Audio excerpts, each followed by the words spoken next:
Good afternoon, and thank you for joining. This is the Black Hippie Podcast, and I'm your host, Chanel.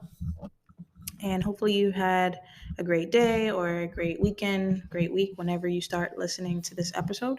Um, so, today's episode is titled Seven Reasons Why Heartbreak is Often Crucial for Human Growth. And so, I'm getting this from one of my favorite books, 101 Essays That Will Change the Way You Think by Brianna Weiss.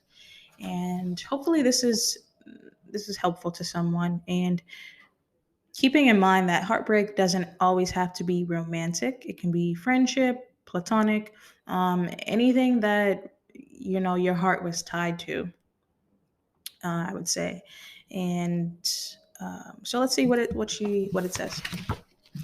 So it says, there have been so many poets and thinkers and philosophers who have spoken to this idea, the purpose of suffering, the wound through which Rumi claims the light enters. The beautiful people Elizabeth Kubler-Ross has had to know defeat and suffering and struggle to know appreciation and sensitivity and understanding. The pain Khalil Gibran believes sears the most incredible characters' hearts. The suffering through which Fyodor Dostoevsky claims a large intelligence and deep heart can be born. The people Joy Bell sees as stars, dying until they realize they are collapsing into supernovas to become more beautiful than ever before. Heartbreak may not be responsible for fundamental biological human growth, but rather the kind that we also know and our minds and our hearts and throughout our souls. If the philosophers couldn't speak to it well enough, surely you've experienced something of the same strain in your own life. The pain that was crucial to the process, the things that were lost to prepare for those that would be gained, the excruciating experiences that made you know who you are now. It's a phenomenon so many people talk about, but most can never quite define. The catalyst that breaks you open, the rock bottom on which you build the rest of your beautiful life. The suffering that was somehow so crucial, you're grateful for it when all is said and done. It's the human equivalent of metamorphosis, the darkness against which we can finally see light. It's my belief that if we could understand why our pain is necessary, we could bear it with more grace, or at least learn to listen to it before it forces us to. Here are the seven reasons why heartbreak is often necessary for human growth. Now, before I start into that, I just want to highlight the part about how heartbreak it breaks your heart, but it creates a space for light to come in. I like how they said that. I feel like I've said that before, like the light in me sees the light in you. And I think the last episode, I said the quote from the unknown, from whoever said it, they don't know the source of it, but they said that God breaks the heart until it stays open. So there is a purpose, like it says, for heartbreak. So, reason one, suffering is only necessary until we realize that it isn't. But it usually takes something to make us realize that. Pain and suffering are not the same thing. I'm sure you've heard this before. We love pain. We make the same expression during an orgasm as we do while being tortured. Crying is cathartic. The physiological sensation of pain ultimately keeps us alive. It's suffering that we don't like. Suffering is a resistance to pain, and it's in a resistance that we suffer. We don't choose what pains us, and that's a good thing. We do choose what we suffer for, and that's even better. It was always only of our own volition. Um, yeah, definitely. I've said that before. Like crying is therapeutic, and it's a way to release internal emotions. And emotions are fleeting; they come in waves, right? And you do create suffering for yourself by holding on to emotions, and not allowing yourself to go through the pain. Like I said last week in one of the episodes, don't be over it and don't be past it, go through it so that you don't have to experience, like you can be done with it afterward, right? Because when you go through something, unless you decide to go back backwards and get back into it, then you're usually done, right? Um, so it's better to allow yourself to feel the pain and go through it and not create suffering for yourself by staying in that pain and creating resistance. Like it says, if you resist it, then you will suffer. It's just like when we have a shift in our life or something changes abruptly that we didn't want, right? So, like it says, like a heartbreak. Typically, unless you're the person doing it, and even if you do break up with someone, I don't think we really go into something, hoping that we break up. And so whether you're the one who's getting broken up with or breaking up, there is going to be some form of pain because you've created an attachment to this person. And a lot of the times in these situations, we create suffering for ourselves by you tend to think it over and think about it, like what happened, why did this happen, right? And that's creating suffering for yourself rather than allowing yourself to feel the pain and go through it and learn the lesson and be able to come out of it a better person. And that's usually the purpose of those types of experiences in our lives. So, number two, human beings think they are seeking happiness, but they are seeking comfort and familiarity above all else. People are incapable of predicting what will make them happy. This is because all we know is what we've known. Our culture, however, is big on planning for the future, choosing our happiness and chasing it. In an effort to do this, we just choose something we knew from the past, even when objectively it wasn't happiness at all. It was something that we desire more comfort. Until our loyalty to our comfort zones become too uncomfortable to bear, we won't be forced to seek something genuinely greater than whatever it is we once thought was best. I talked about that in last week's episode too, about um, being out of your comfort zone. And I'm pretty sure I talked about that last week. Um, or why we seek comfort from those who hurt us or something. I don't remember, but um, yeah, just, I mean, that's a human thing. We tend to look for familiarity and comfort because it kind of allows us to predict what's going to happen versus being in the unknown and not really knowing what that's going to look like and what that type of happiness will look like. I feel like we know that we'll be happy again. It's just we don't know what that will look like. And that's the scary part. And we don't know when it's coming versus like you can go to somewhere familiar and you can get it instantly. And, you know, I think a part of growth, like it's saying, is like you'll stay in your comfort zone until it becomes too uncomfortable. And that's when you decide to branch out and to go into the unknown. And that is as a sign of growth because you're willing to go somewhere where you don't know what's going to be with the hopes that you will be happy and get what you're looking for. So, number three, suffering teaches us that trying to change the external world to be happy is like trying to change the projection on the screen rather than the projector that's playing it. Byron Katie speaks to this beautifully. Once we realize where the lint is, we can clear the lens itself. This is the end of suffering and the beginning of a little joy in paradise. She is referring, of course, to our minds and the fact that we don't realize to turn inward until we dig ourselves deep enough into our dark hole of trying to change what's outward. Your mind is the lens through which you perceive the world. You must adjust its focus to change your life, not the opposite way around. This is true. We can't change the world. You can't change other people's actions and their opinions and the way that they live, their character, their views. You can add insight into it, but you can't forcefully make someone change. The only thing that you can change is yourself and the way that you look at things and the way you perceive the world and the way that you perceive yourself in this world. And if you have a good perception of yourself, then you will exude that in your external, and people will be able to see that. I think I've said that before. The light in me sees the light in you. When you are able to recognize the light within yourself and how to show that, not just to others, but to yourself, then that will just radiate off of you and people will be able to see that and the world will be able to see that. And you may possibly change a few people and a few things within the world. But no one person is responsible for changing the entire world. It's really, we all are responsible for growing and healing ourselves and being um, intact or in communication with your higher self, right? You're trying to complete your purpose here. And if everyone does that, then things will get better and there will be less suffering for everyone. It's just everyone has to recognize that and do the work to do so.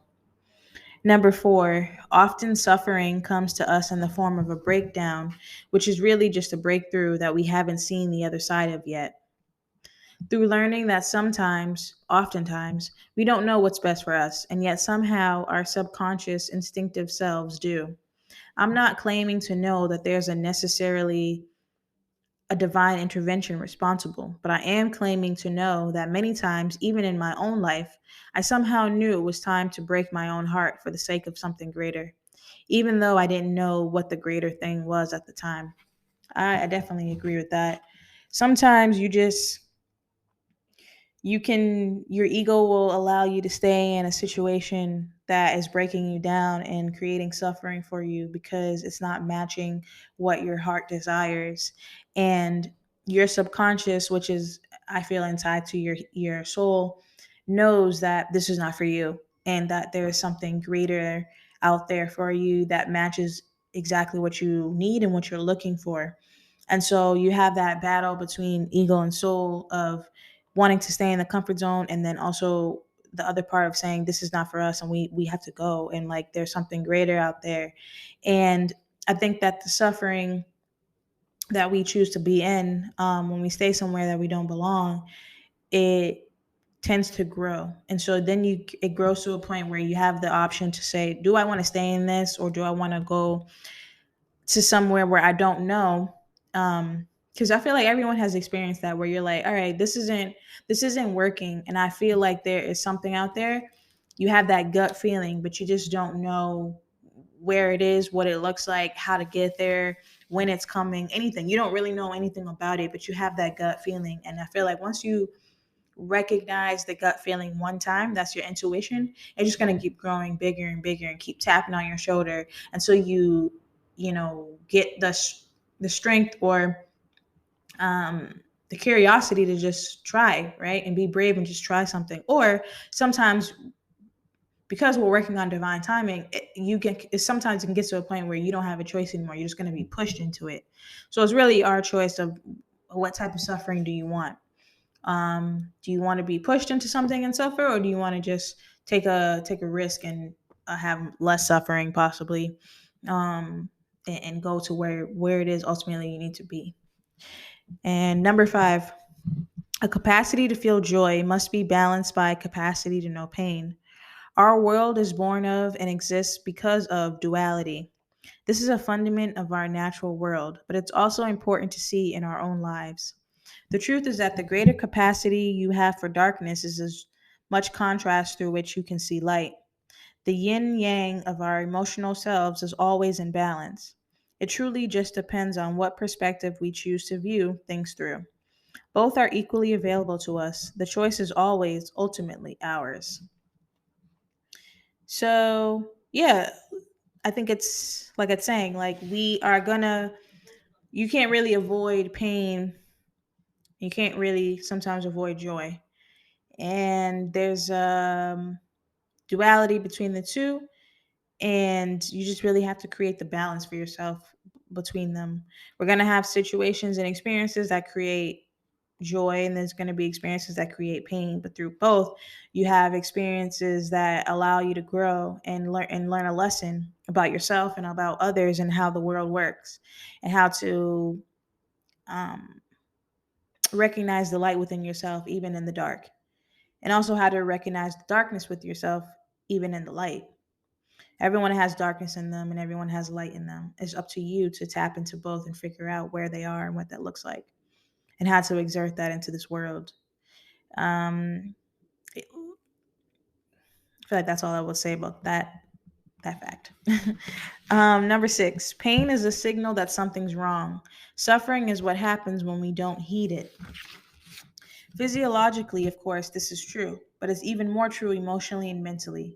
We almost like to create problems for ourselves out of a very deep belief that we deserve pain, the bad kind, out of retribution for how terrible we wrongfully believe ourselves to be. It's only through grappling with pain that we realize it was always self induced and served mostly just to help us unlearn our need to create it, to realize why we don't deserve it, and in the process of doing so, reconnect with who we truly are, not just what the rest of the world sees us to be. So, that one. Definitely, pain is a signal, right? Pain is how our body tells us that something is wrong, whether that be like a headache or a stomach ache or, you know, a sharp pain in your back or something like that. That's how our body communicates to us mentally to help us. But suffering, that's more of a mental, emotional thing. And I think that, like how it says that suffering is what happens when we don't heed it. So I feel like your pain, your heart can be pain, right? Because when we have heartbreak, your heart can hurt. People have died from heartbreak, so it's definitely a form of pain within the heart. It's just you. If you are suffering and you choose to ignore that, it can grow to a point that can harm you, and it can harm you physically, but also emotionally and mentally. A lot of people have just chosen to in those situations when they've had their heart broken and they choose not to deal with the pain that comes with it and the emotions that come through and really learn the lesson and live through all the emotions that come through the experience, then they can stunt themselves, like their growth emotionally and mentally, but also cause suffering for themselves emotionally and mentally. They can get stuck in a cycle. I've seen it before. People get stuck in a cycle after one heartbreak, and then it's like everyone is the bad guy and they can't trust anybody. And they become emotionally unavailable. And then they choose and seek out people pretty much for their own gain. And they have this wall up. And then they just keep getting in these cycles of these forms of relationship that don't encourage growth and don't encourage actual love and vulnerability. And we all know that you need to have vulnerability and trust to have love. And so you just kind of get stuck in this cycle. And so it's important to allow yourself to really be in the process and trust it and allow yourself to grow through it and figure out who you truly are, because every heartbreak allows you to break a part of yourself, to reveal a new version of yourself, and to not only a new version of yourself, but you just become more and more in tune with who you are, who you truly are, because that's the whole point of us being here, to figure out who we really are. So number 7, the universe whispers until it screams. There is no traumatic experience that is ever a completely singular event. There is no heartbreak that is ever just the cause of one thing. It's the pattern. It's what the loss compounds on.